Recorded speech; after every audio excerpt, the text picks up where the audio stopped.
The fight over just what it means to be a worker in the gig economy is ramping up in Massachusetts, and it could be coming soon to a voting booth near you. On one side, the newly formed Coalition to Protect Workers' Rights, they call themselves, including organized labor and delivery drivers who want to be considered employees instead of independent contractors, which is what companies like Uber and Lyft currently consider their drivers. At a State House rally yesterday, they argued the classification allows these massive companies to deny their drivers paid vacation, sick leave, health insurance, and other benefits. Right now, we don't have no benefits. If I get injured or killed, there is no protection for me.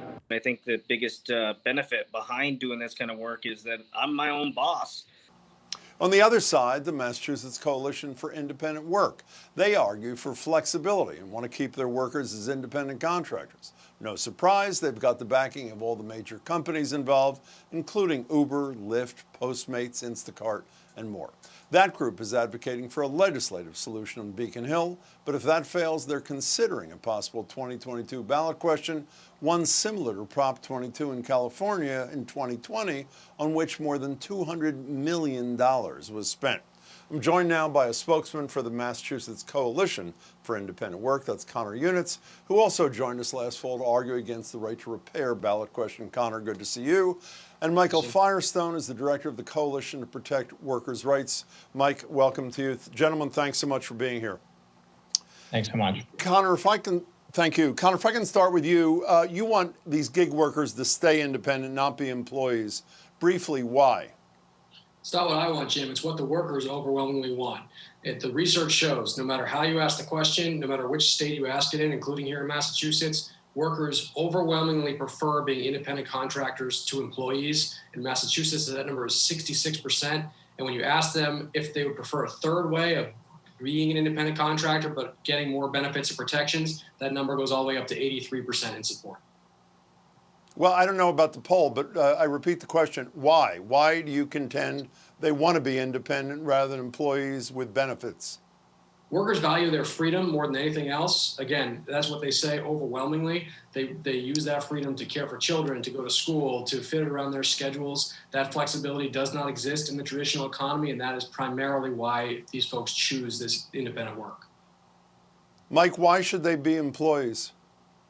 Well, first of all, Jim, that's what the law requires right now, that these big tech companies have saved billions of dollars by not paying their workers fairly, not reimbursing them for gas, not providing any benefits, and not following the law, which apply to every small business in Massachusetts. These big tech companies don't want the law to apply to them. We know that workers But how about value this, flexibility. Mike, how about this flexibility issue that both Conor mentioned and a couple of the drivers who were at their event mentioned? How about the flexibility issue? We know that workers value flexibility, and that flexibility is also central to the business model of these companies. What we're saying is that Massachusetts law encourages flexibility for workers. These companies can do that right now, but they should also provide the same civil rights protections against sexual harassment and injury on the job as every other company. Mike, who are these people? Can you give me a profile? I read that there are roughly 200,000 of them, but who are they?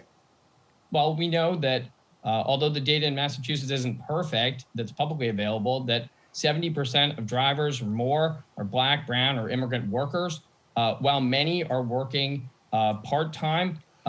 An increasing number of the rides that are given and the deliveries that are made are done by workers who are essentially working full-time. And that's why it's so important that they be able to earn a minimum wage and be able to take a sick day. These are some of the biggest companies in the country, and they don't provide the same benefits as a small business here in the state. You know, Conor, back to you for a second. You say you're just giving these workers, these drivers, what they want. But is it not naive for voters to assume that a huge part of this is that the companies themselves want to maximize their profits in these cases by saving on things like health coverage, retirement, and other benefits? Jim, I think it's important to understand that this is a new economic model. It's not a one-size-fits-all. 82% of these drivers in Massachusetts are driving fewer than 15 hours a week, and 52% of them are doing this less than 5 hours a week. this is what it sounds like. It is for the vast majority of drivers. It is gig work, and it is this flexibility that makes it work. In terms of whether or not that flexibility exists in the traditional economy, just think about any job anyone here has ever had. I can't walk into Dunkin' Donuts and tell the manager that I'm going to pour coffee for 15 minutes and then go pick up my kid from school and then take a class and then go to Starbucks and pour coffee for another 45 minutes. That it doesn't work like that in the traditional economy. So to imply that somehow this flexibility would exist otherwise is simply untrue. Let me try, Conor, the question another way. Are we to believe that these companies you represent spent $200 million on a California ballot question purely because they wanted an outcome that was beneficial to their drivers? I mean, really? Well, what happened in California is not the same as what's happening here. That's why we're trying to make this happen at the legislature. We have great faith in the ability of the legislature to address this issue and listen to all voices. How? What do you support in the legislature, Conor? In the legislature, we support any legislation that maintains the independence of drivers by allowing them to remain independent contractors while also granting them new benefits and protections that are not available to independent contractors today. Yeah, Mike, I read about this bill that has been proposed, the so-called third wave, that would put a certain percentage of what they make aside that the worker could use for health coverage, retirement, if they're sick, that sort of thing, without negotiating what the appropriate amount is. What's wrong with that approach as a compromise to avoid a wildly expensive, confusing ballot campaign? Well, Jim, first off, I think you're absolutely right. The fact that these companies are willing to spend $100 million to avoid reimbursing a driver for a tank of gas is chilling and troubling for everybody. In terms of the substance of the bill, these companies just, I don't think people should read it because it's got a lot of good ideas in it, but it essentially says that they'll kick in 4 cents on top of every dollar you earn if you work a tremendous number of hours. And that's supposed to cover your retirement, your vacation, a sick day, your health care. It's just, these ideas are about how these companies can spend $100 million in order to save billions for themselves and their investors. But Mike, I'm sorry to belabor this, but I just want to understand. Forget the 4% for a moment. The approach, if it was 10%, if you could pick the number for argument's sake, is that approach one your side would consider if the worker, him or herself, could say, I'm going to spend this money on the things that I'm not getting that an employee might?